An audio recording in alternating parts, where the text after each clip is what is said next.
Selamat pagi, selamat datang kembali di YouTube channel dan podcast Andi Suanda. Sales properti harus belajar dari kecoa. Simak penjelasannya dan jangan lupa untuk subscribe di channel ini supaya Anda mendapatkan update terbaru seputar properti. Sales properti harus belajar dari seekor kecoa. Wow. Judul yang cukup menggelitik. Saya juga waktu bikin ini juga cukup maju mundur ya. Tetapi bagi saya memang di satu sisi binatang ini adalah binatang yang menjijikkan bagi kebanyakan orang. Tetapi ada hal-hal yang positif yang Anda bisa belajar dari seekor kecoa. Kemarin saya buka-buka Google mengenai kecoa. Nah, ternyata kecoa ini punya sesuatu yang unik. Fakta mengenai kecoa, kecoa ini ternyata adalah binatang yang lebih tua dari dinosaurus. Jadi dia ada jauh sebelum dinosaurus ada. Bayangkan, jadi binatang ini turun-temurun itu sudah hidup selama jutaan tahun. Seperti kita tahu, dinosaurus punah. Dan juga binatang-binatang yang dahulu kala itu punah, tetapi tidak dengan kecoa. Lucu ya, kecoa ini mampu berevolusi berkali-kali menyesuaikan dengan keadaan bumi ini. Dia punya kemampuan beradaptasi yang tinggi, bahkan dia bisa berevolusi. Nah, ini yang harus kita petik pelajarannya dari seekor kecoa. Kecoa juga punya yang namanya survival skill yang tinggi. Jadi menurut Google, kecoa ini mampu bertahan tanpa kepala selama 7 hari dan mampu untuk menahan nafas selama 40 menit. Jadi binatang ini adalah binatang yang mampu survive dan mampu beradaptasi dalam keadaan yang sesulit apapun juga. Jadi bisa dibilang binatang ini resilience-nya tinggi. Binatang yang susah untuk mati. Nah, jadi sebetulnya kalau kita melihat lawan yang paling menakutkan bukan lawan yang hebat, tetapi lawan yang tidak mau menyerah. Itu yang lebih menakutkan. Bayangkan ada seorang petinju, walaupun dia hebat, tetapi pada waktu dia dipukul dan dia jatuh dan dia tidak terbangun lagi, itu tidak menakutkan. Tetapi apabila ada petinju yang walaupun tidak terdengar namanya, selama 12 ronde dia dipukul, dia selalu bangun, itu sangat menakutkan. Orang yang seperti gitu itu lambat laun bisa sukses. Saya berada di bisnis ini selama 15 tahun. Selama 15 tahun, orang-orang yang saya kenal 15 tahun yang lalu yang masih ada di bidang ini itu tersisa hanya 20%, bahkan tidak sampai 20%. Less than that. Nah, sisanya kemana? Sisanya hilang dari properti dan mereka sudah mengerjakan bisnis atau bidang yang lain. Pertanyaannya, mengapa mereka hilang dan tidak lagi bertahan di bisnis ini? Simpel jawabannya, itu karena mereka tidak bisa survive dan beradaptasi dengan keadaan ekonomi dan persaingan bisnis yang selalu berubah. Jadi kalau teman-teman tahu, ekonomi selalu ups and down. Kadang booming, kadang resesi, seperti di tahun 2020 ini. Jadi bisa dibilang kadang enak, kadang tidak enak. Saya ingat benar-benar terakhir mulai 2011 sampai dengan 2014 itu jualan properti gampang banget, ya kan. Hari ini pegang, besok laku. Hari ini pegang, 2 hari laku. Karena itu yang disebut dengan masa booming properti. Tetapi kalau ditarik mundur lagi, saya mulai di properti mulai 2004 sampai 2010-11 itu masa flat, bukan booming.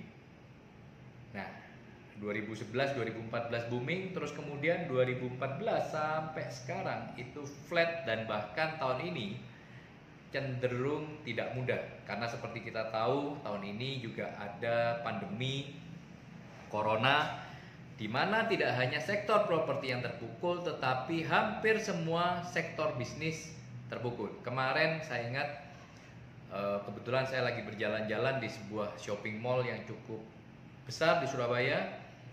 Ternyata banyak brand-brand besar yang lumayan besar, baik itu brand yang di kuliner ataupun di fashion, itu beberapa tutup. Artinya mereka tidak bisa survive, padahal pandemi ini baru berjalan beberapa bulan saja. Nah, jadi ekonomi dapat mempengaruhi bisnis kita. Tetapi ada hal yang kedua yang tidak kalah pentingnya dalam mempengaruhi bisnis kita adalah mengenai persaingan bisnis. Persaingan bisnis dari waktu ke waktu itu makin tidak mudah. Mungkin tahun ini Anda bisa yang terkuat di bidang Anda, tetapi belum tentu 5 tahun lagi Anda tetap yang terkuat. Jadi kita harus tetap beradaptasi dengan ekonomi dan bisnis, persaingan bisnis yang selalu berubah. Beradaptasi, belajar untuk survive dan fight back lagi. Saya ingat pada waktu pertama kali saya jadi agent properti tahun 2004-2005, apabila developer mengundang kita untuk datang ke product knowledge, itu kira-kira paling yang datang kira-kira 100-200 orang pada waktu itu. Jadi agent properti pada waktu itu tidak sebanyak sekarang. Sekarang apabila kita mengadakan product knowledge, yang datang itu bisa jumlahnya ribuan. Jadi banyak orang yang jadi agent properti, banyak orang yang buka kantor agent properti. Jadi kantor agent properti sekarang itu mungkin bisa seperti banyaknya Alfamart dan Indomart, banyak banget. Agent properti apalagi banyak sekali. Jadi dengan banyaknya kantor dan agent properti, artinya persaingan bisnis semakin menakutkan. Tetapi sukses atau tidaknya kita tergantung bagaimana kita beradaptasi dan survive di kondisi apapun juga. Nah, tadi belajar dari kecoa. Nah, kemampuan beradaptasi dan evolusinya dan surviving skillnya kecoa ini, itu yang harus kita pelajari sebagai seorang agent properti.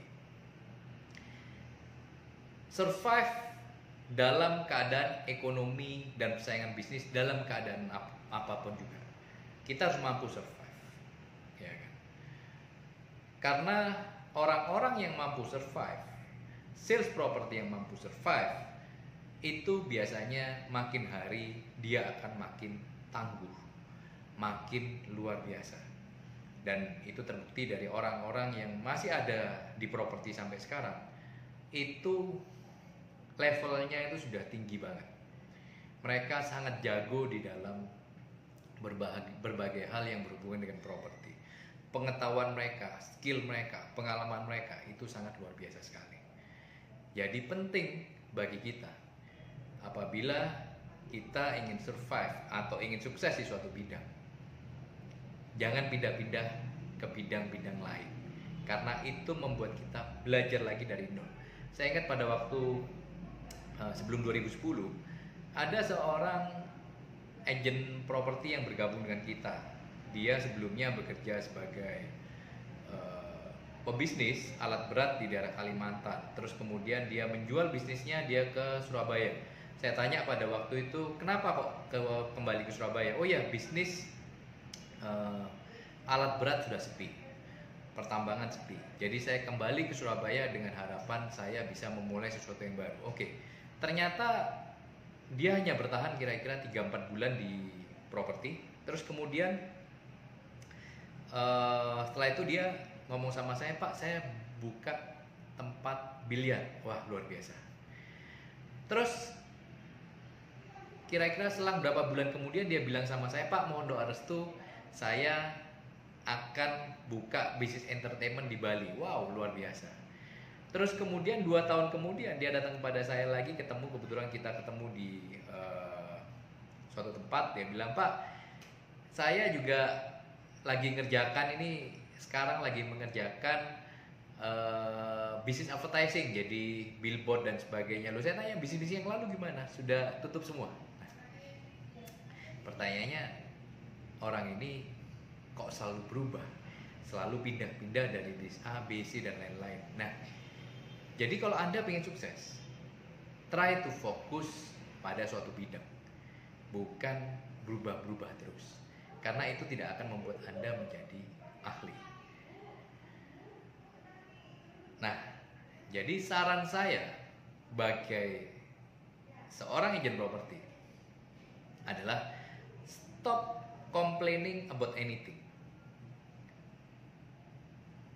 Start take responsibility for your life. Jadi seringkali banyak agent properti pada saat di masa sulit, dia selalu menyalahkan orang lain, menyalahkan keadaan, menyalahkan ekonomi, ya kan? Wah, ekonominya nih lagi jelek, makanya saya tidak bisa sukses di properti.